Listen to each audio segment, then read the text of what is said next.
Fala pessoal, tudo bem? Vamos dar sequência ao nosso curso de Economia do Setor Público, tá?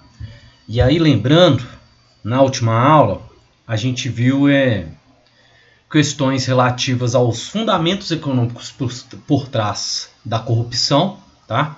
A gente entendeu um pouco melhor o rent seeking, os caçadores de renda, né? Que eles vão procurar obter privilégio, né? Junto ao poder público, tá? Junto a contatos. E a corrupção e a propina nada mais é do que o rent seeking, só que fora das regras do jogo, fora das regras do jogo institucional, tá bom? E aí, dando sequência à nossa aula, a gente vai ver hoje questões relativas à corrupção e desempenho econômico e corrupção e produção dos bens públicos, tá bom? E qual que é a ideia aqui? Aqui a gente vai analisar como a corrupção dentro das instituições, dentro das organizações, tá? Ela afeta o crescimento econômico, tá bom? De fato, a corrupção ela busca retorno fiduciário, tá? E ela vai ganhar força quando as instituições têm um excesso de regulação, tá? E tem uma centralização estatal, tem uma centralização do poder público, tá bom? Então, quanto mais descentralizado o poder e quanto menor forem as regulações, ou quanto mais claras e forem os mecanismos regulatórios, tá? Menos brecha você vai abrir para a corrupção, para a possibilidade de coação, de todos os mecanismos ligados à corrupção, tá? Também, com maior as instituições são controladas por uma minoria, né? Quanto mais centralizado o poder na mão daquela minoria, maior a possibilidade, mais espaço se abre para a corrupção. Beleza? Bom, dito isso, tá? A propina ela vai implicar em diversas coisas, tá? Vai ser uma alocação para atividades improdutivas, uma vez, por exemplo, que se tem muitas das vezes as atividades menos improdutivas, tá? São aquelas que mais vão procurar benefício para a continuação de suas atividades. Então você tem uma perca de ineficiência, uma vez que os recursos elas poderiam estar indo para atividades mais produtivas, tá bom? Então você tem uma distorção, né, no funcionamento estatal, no funcionamento do porquê o setor público existe. Ora, ele existe para trazer mais eficiência, tá? Trazer mais eficiência, um maior bem-estar para a sociedade. Como esses recursos eles estão indo para atividades menos produtivas, você tem essa distorção da existência, do ato de existir do Estado, tá? Ainda você tem custo de transação, tá? Associado à manutenção desses benefícios, tá bom? Sejam eles com computação, ocultação, manipulação de informação. Então você gasta uma série de recursos para você fazer com que esse mecanismo permaneça ativo, tá bom? Então, se a gente está tendo a gente está levando recursos para atividades improdutivas e ainda está gastando mais recursos para que esses mecanismos sejam ativos, tá bom?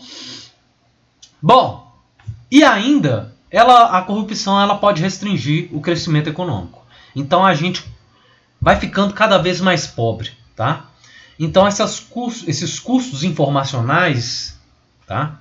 Dentro desse processo, eles reduzem a rentabilidade dos investimentos, uma vez que é mais caro você fazer um investimento. Ora, você vai ter que separar um recurso para molhar a mão de alguém, para não sei o que, parará, pororô. Bom, os investidores eles vão pensar duas vezes em investir, tá? Então, se a gente tem menos projetos de investimento sendo feitos, consequentemente, você tem um menor crescimento, tá bom? Você tem um menor crescimento pelas vias que a gente estuda lá na macroeconomia, tá bom? Então você diminui os investimentos porque os custos são muito mais elevados do que eles deveriam realmente ser, tá? Então diversos atores vão repensar 2 vezes em investir. Olha, eu vou fazer negócio nesse lugar que vou ter que molhar a mão de alguém, e aí eu não sei por quanto tempo que aquilo vai permanecer, eu vou ter que molhar a mão de alguém de novo, e aí vai aparecer um outro cara, uma empresa muito mais ineficiente, que vai ter uma série de benefícios, sejam eles fiscais ou outros. Enfim, a gente vai ficando mais pobre, tá bom? Por quê? Porque o poder é centralizado, você tem uma regulação excessiva, tá bom? Você tem uma regulação excessiva, as regras do jogo não são claras, ou se são claras só para alguns, tá bom? Então a gente vai ficando mais pobre nesse processo. A gente vai ficando mais pobre, tá? A verdade é essa. E essas práticas de patronalismo, né? E clientelismo, eles vão comprometer a alocação das atividades produtivas, tá bom? Você perde a alocação, você perde eficiência alocativa, você perde justiça na distribuição dos recursos, tá? Você perde justiça. A briga, né? Ela passa a não ser justa mais, né? E você perde eficiência alocativa, uma vez que os preços eles não estão refletindo realmente os custos operacionais, tá bom? Então, os preços, né, como o nosso maior guia, eles deixam de ser um bom fundamento, tá? Entre demandantes e ofertantes. Então acaba que você perde eficiência na alocação dos recursos, tá bom? Então a compreensão desse fenômeno ela vai necessitar da evolução das regras institucionais, tá? Das regras e normas, a fim de que a gente compreenda esse sistema de incentivo que fundamenta a prática da corrupção, tá? O que eu estou querendo dizer? A gente tem que analisar como que se deu a evolução histórica das nossas normas e regras, tá bom? Dessas normas e regras. E porque são essas normas e regras que propiciam esses incentivos que vão fundamentar a corrupção, tá bom? A ideia é essa. Então a gente tem que entender como que se dá o nosso processo de formação histórico-econômico enquanto instituição, tá? Toda a matriz institucional, para a gente entender quais que são os fenômenos os incentivos que vão fundamentar a prática da corrupção. O que está por trás, o que está fundamentando a existência desses atos, tá bom? Quais que são os incentivos? Será que as regras será que as leis e penas da forma como elas foram institucionalizadas, tá? Elas foram se transformadas em regras a partir de um comportamento cultural, enfim. E como que se deu isso? Porque o processo de mudança institucional, normalmente ele demora muito. É um processo de mudança lenta e gradual, tá? Então a gente tem que entender o que está por trás, qual que é a raiz desses problemas, para a gente tentar dar sequência às possíveis soluções, tá bom? Bom, a gente tem que entender que essa estrutura de incentivos que atuam sobre a máquina pública, tá? Ela difere da estrutura de mercado. Então você tem uma estrutura de incentivos paralela à estrutura de mercado, regida pelos preços, tá? Em que os agentes buscam lucro.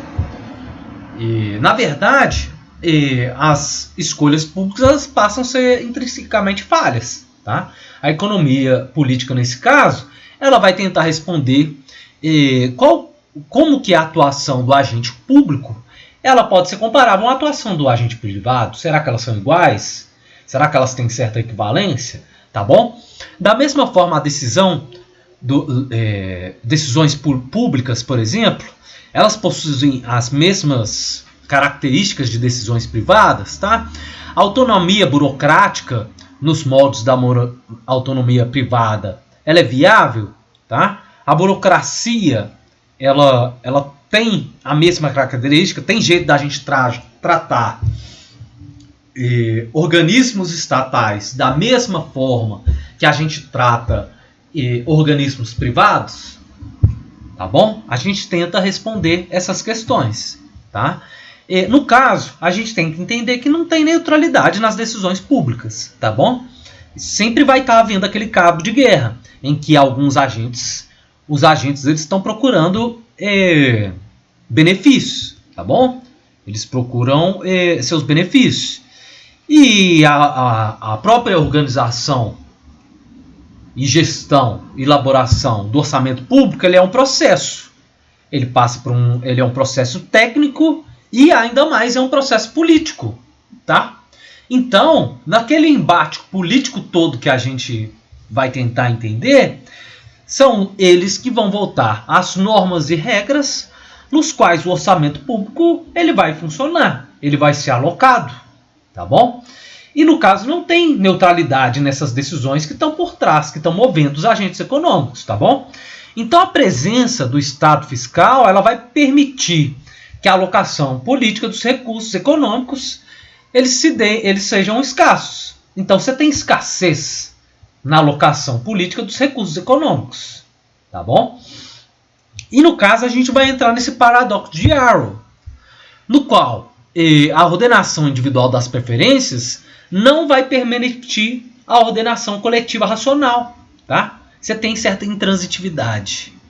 Então, o que a gente está querendo dizer aí é que, devido às preferências individuais, tá? Os agentes buscando aumentar sua utilidade pessoal, sua satisfação pessoal, tá? Isso vai ter um conflito, isso vai bater de frente com o nosso coletivo, tá? Com o nosso objetivo coletivo racional, tá bom? Que é o bem-estar de todos. Então, à medida que os agentes estão buscando o seu melhor para si, isso acaba criando um dilema entre buscar o melhor para o todo, tá bom?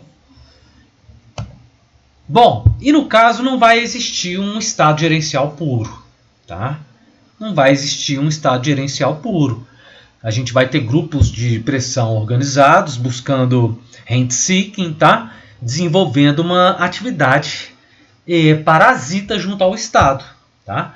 No caso, o Estado e o mercado político, eles não vão ser perfeitos. Os políticos e os burocratas, tá? Políticos e os funcionários públicos, eles são movidos por interesses próprios. E também por interesses de grupos por trás deles, que estão financiando esses políticos, tá bom? Então a máquina estatal ela pode ser usada para cooptar a renda de grupos menos organizados. Então a gente tem um nicho enorme da sociedade que não consegue se organizar frente a grupos menores extremamente organizados, tá bom? Então você tem essa imperfeição, tá? E no caso a gente vai ter que existir e fazer a implementação, tá, de esquemas de fiscalização e controle, bem como incentivos, tá? Incentivos, sejam eles por meio de penas ou não, né? Ou prêmios, por exemplo, para os melhores políticos, enfim. E a gente precisa mecanismos de fiscalizadores dos gastos e do orçamento público, tá bom? E um controle adequado desse processo, tá? Uma vez que esse processo de tomada de decisão ele não é perfeito, porque ele passa por esse interesse próprio dos agentes e você tem grupos de interesse altamente organizados, tá? Que vão tentar obter incentivos próprios, tá bom? Bom, então a gente termina o nosso curso, tá? E aí eu queria mostrar para vocês como está o nosso índice de percepção de corrupção, tá? Índice de percepção de corrupção de 2019. Esse é o nosso índice de percepção de corrupção de 2019. E a gente está ainda, são 180 países analisados. a gente está numa posição péssima. E esse 35 aí, eu acho que desde 2012 ele passa por... Era 45 esse índice de percepção de corrupção, engloba diversos fatores, tá? Bom, e aí esses aí são os 10 maiores países, e o que a gente percebe? Que com menor o índice de percepção de corrupção desses países, né, a gente percebe quão mais desenvolvidos são os mesmos, tá bom? E aí eu trouxe aqui os nossos vizinhos da América do Sul. A gente percebe que a gente está pior que a maioria deles. A gente não está pior que a Bolívia, tá? Que o Paraguai, em relação à percepção de corrupção. E aí a gente percebe que a gente se torna cada vez mais pobre, também é por isso, né? E ainda mais que essa pauta de corrupção, ela tem entrado na discussão política há um tempinho, né, pessoal? Ela tem entrado no discurso, tá? Em que, na verdade, o índice de percepção de corrupção, tá? Esse índice aí, feito pela Transparência Internacional, ele veio se mantendo constante ao longo do tempo. 2018, 2019, ele se manteve praticamente constante. Então as pessoas estão observando e estão absorvendo e olhando essa corrupção da mesma forma, né? Parece que nada mudou. E a gente vai ficando cada vez mais pobre, tá bom? A gente vai ficando cada vez mais pobre pelos motivos que a gente já passou, tá? Enfim, e aí a gente percebe que a gente está mais pobre, mais pobre, mais corrupto, e a gente é mais corrupto que diversos outros países, tá bom? Dentre os BRICS, a gente só é melhor que a Rússia nesse sentido, tá? E o que não é benefício nenhum, tá? A gente tem que tentar ser comparável a esses países aqui, tá bom? E aí a gente percebe também, olha para vocês verem, quanto maior o índice de corrupção, menor tende a ser a renda per capita também, tá bom, pessoal? Enfim, e aí a gente traz um mapa, tá, de como funciona o mundo, tá? Como está sendo o mundo nesse processo, tá bom? E aí a gente percebe onde nos bolsões de pobreza, mundo afora, são os países mais corruptos, tá? Com mais vermelho, quanto mais intensidade do vermelho, maior o índice de percepção de corrupção, tá, pessoal? Então, nesse processo, com as nossas instituições, com as nossas normas e regras que possibilitem, e a gente com um sistema de incentivos que propiciam a corrupção, a gente está ficando cada vez mais pobre, tá bom? Tem uma redução, a gente está mandando recursos para lugares que são completamente improdutivos, desincentiva investimentos, tá? Uma vez que os custos de transação são elevadíssimos nesse processo, então a gente está ficando cada vez mais pobre. A gente tem desperdiçado tempo e recursos, tá? Enfim, é isso, queria agradecer. A gente termina aqui o nosso curso, tá? Em que eu quis trazer um pouco sobre essa ideia, tá? O porquê da existência do setor público. Ele existe uma vez, o Estado existe uma vez que a gente está vivendo em sociedade, e se faz necessária a atuação do setor público devido à existência das diversas falhas de mercado, sendo elas externalizadas, a existência de bens públicos, tá bom?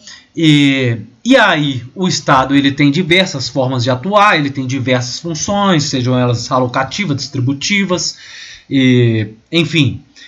E aí a gente tem os processos de tomada de escolha, de decisão, né? Como que as escolhas na sociedade elas vão funcionar, tá bom? O voto, como que funciona o processo do voto, tá? Como que a gente faz a escolha dos nossos candidatos. A gente tem a ideia que os partidos eles tendem a uma pauta buscando o eleitor mediano, tá? Então a gente está sempre indo daquele ali no meio, tá bom? A gente tem diversos modelos que vão mostrar como que se dá o processo de crescimento, tá? Frente ao modelo de decisão de escolha política dos partidos políticos, o que fundamenta a decisão desses partidos. A gente passou por tudo isso, tá bom? E depois a gente falou o que está por trás da corrupção, tá bom, pessoal? E como que a gente está se tornando cada vez mais pobre a partir disso, tá bom? Eu queria agradecer. A gente termina aqui a nossa jornada em que a gente entendeu um pouco sobre a economia do setor público nesse processo introdutório, tá? Queria agradecer e a gente se vê numa próxima.